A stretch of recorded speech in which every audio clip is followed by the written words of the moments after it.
David Beckham got locked in prison because of kangaroos. Sounds crazy, huh? A list of accessories were banned, and I'm here to tell you all about them. In today's video, we're talking about prohibited football accessories that will make you ask, why? You thought Beckham being sent to prison because of kangaroos was crazy? Alan Saint-Maximin had to pay a daily fine for years because of a headband? Keep watching to discover more crazy stories about these famous superstar soccer players. Beckham is in prison because of kangaroos. He didn't just got locked up, he got banned too. Beckham is known to be one of the greatest soccer player of all time. Not only he is extraordinarily talented, but he's also got a face that as striking as a goal. So here's how the story went. He signed with Adidas to wear their custom boot called the Adidas Predator. In 2022, he played for England in the World Cup, and when he arrived in Los Angeles, California, he caused massive outrage. Yes, because of his boots. These weren't just ordinary boots though, made out of kangaroo skin, hence its name. The outraged people weren't his only problem. Beckham had to face legal matters too, because if you didn't already know, hunting or killing in California is illegal.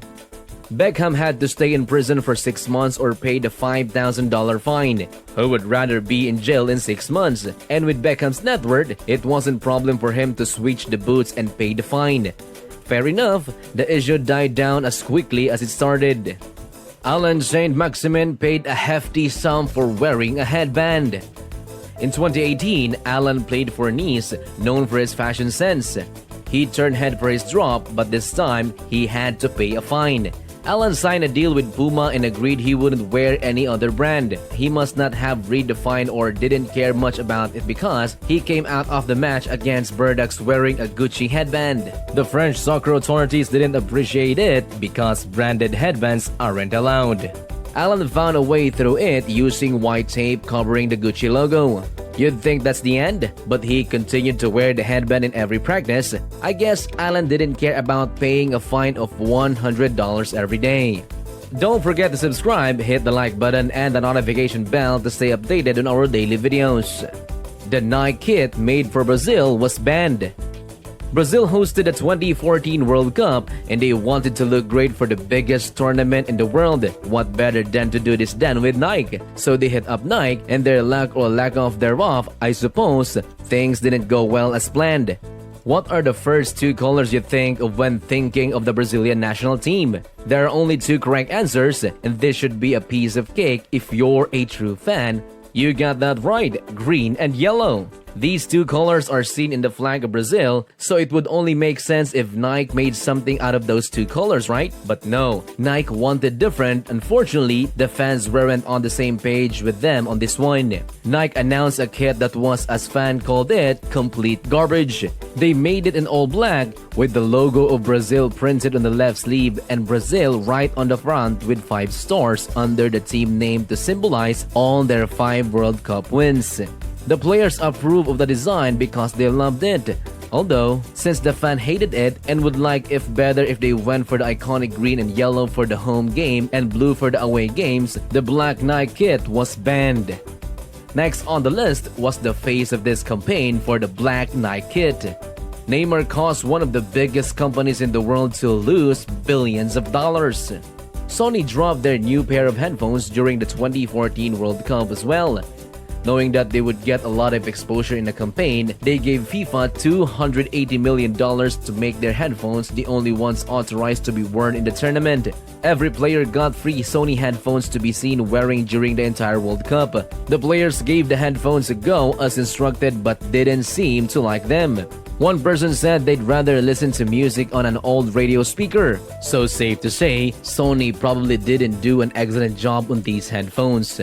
That's when the players started talking about how bad the headphones were and they needed someone to take a stand because they couldn't possibly endure wearing them any longer. Who better lead the revolution if not Neymar Jr. himself? This is when things start getting hot. Neymar was seen stepping off the team's bus wearing, you'd guess it, not Sony headphones. he wore a pair of Beats by Dre instead. That's when things started getting crazy. Beats by Dre took the opportunity and campaigned, successful as it went viral. Not the same could be said for Sony. Unfortunately, their market price dropped significantly. By significantly, I mean a decrease in the company's valuation over $1.7 billion. Surprisingly, Neymar got away with it unscathed, unlike the next player on the list who almost got banned from playing soccer entirely. Wang Zhenxiao suspended from playing national soccer for an entire year because of a chain. During a friendly game between Myanmar and China in 2018, Wang is on the bench. He was casually watching the game until his coach told him to make an entrance. He made an entrance as he pulled out a diamond necklace from his socks and put it on proudly. Wang wore it to the pitch for the rest of the game. The Chinese Football Association did not appreciate the drip as much as others and decided to fine him a hefty sum. It even cost him more than the chain itself. Money isn't a problem for these big-time soccer players, but that's not the only thing he paid for. Wang couldn't play national soccer for a year as he got banned. Fortunately, he only got fined a couple of $1,000s. The same cannot be said for the next player fined by millions. Rafinha wore all-black Mizuno boots and got fined millions of dollars. Rafinha was in his prime in 2013 and he was getting many big brands to endorse. One of those brands he decided to sign with was Adidas. Little did he know this was a step in a path that would eventually cost him millions. For a couple of years, Rafinha was doing great, even winning some trophies while wearing the boots Adidas gave him to endorse.